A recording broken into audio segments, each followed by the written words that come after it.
Саламатсыздарбы? Мен аты-жөнүм Кармашев Мухаммед. KG недвижимостьтин Новосибирск филиалында иш алып барам. Азыркы учурда Абдурахим мырзанын сделкасы аягына чейин чыгып калды. Абдурахим мырза, сизди куттуктаймын. Бүгүнкү ошол сделкалардын процесс боюнча же болбосо ошол боюнча сиз ушул учурга чейин кандай кыйынчылыктарды же кандай иш бизге арттырдыңыз, ошол боюнча кененирээк маалымат берип кетсеңиз. Сиз ошол бизге кайрылардан алдың эмнеге биздин агентствобузга ишендиңиз? Assalamu alaikum, кыргыз. Менин аты-жөнүм Сираждин уулу Абдурахим, Оштомулум. Бул агентствону тааныштарым предлагать этти, тааныштарым алыптыр. YouTube'дан дагы көрүп жүрөм. Бир нече жолу көрүп жүрдүм, 3-4 ай. Ошо кайрылдым. Мына буюрса квартира болду. Ошол кайрылардан алдың сиз бизди көбүнчөсү мындайча анализдеген кез да, тактаган кез алса болобу, ошол учур канча күн же канча ай өттү? Примерно 1 жыл болду. 1 жыл болуп калды сизге чалганыма. Анан өзүм даяр эмес болгон үчүн кече июнда Келишим түздүңүз. келишим түздүк.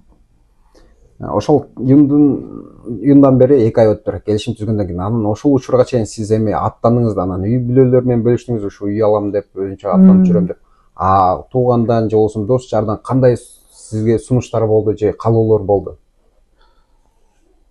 Эми туугандар деле көпчүлүгү билбейт, ата-энем эле билет. Анан бригадырыбыз өзү жардам берди да. Бул жагына финанс жактан. Жакшы. Ушундай жардам бергенден туугандар, дос жарлар, бригадирлер көп болсун. Анткени биздин кээ бирки тааныштар же достору көп айтышат да, бул жактан алып эмне кыласың, лучше Кыргызстандан алсаң болбойбу депчи. Ошондой учурлар болду деген суроо болду атасыз. Болду. Кыргызстандан албайсыңбы дештеп. Анча 4 миллион 700гө Кыргызстандан 2 этаж үй салып аласыңбы дештеп, бардык эле. Бирок Кыргызстанга үй салып койгом да.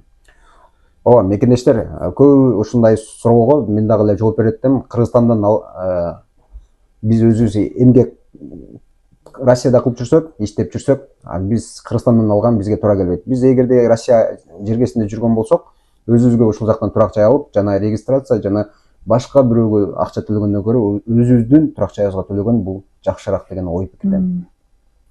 Эми ошол 2 айдын ичинде сиздер калгандан алдың канча үй көрдүңүздөр?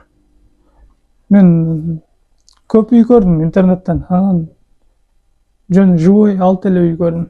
Живой 6. Өзүмө жаккан үйлөрдү эле көрдүм. Эмнеге азыркы квартирага токтолуп калдыңыз? Себеби ремонту качественный болуптур. Ремонт. Анан кухнясы чоң. Бизге кухня чоң болуш керек. Кыргыздарга. Ооба. Өтө чоң. Балкон да чоң. Балкон өтө чоң экен. Жакшы, ошол бүгүнкү сделкада убакыт кичине созулуп кетти. Мушуңуз аягына чыгып калды. Ошондуктан сизди куттуктайбыз. Үйүңүз берекелүү болсун. Жалпы жамаатыбыз менен биз сизди чын жүрөктөн куттуктайбыз. Жакшылыктарды жана бактылуу күндөрдү, той топурларды өткөзүп жүрө бериң. Биз болсо жумушубузду улантабыз. Эгерде сиздер дагы ошол Абдурахим мырзанын квартирасын көргүңүздөр келген болсо, анда биздин YouTube баракчабыздан алыстабаңыздар. Жакшы каалоо тилектериңиздерди жазып койсоңуздар болот. Бирок видео обзор менен сиздерге жакынкы күндөрдө кайсыл жерден алды, же болбосо канча квартиранын полностью видео обзор кылып бөлүшөбүз.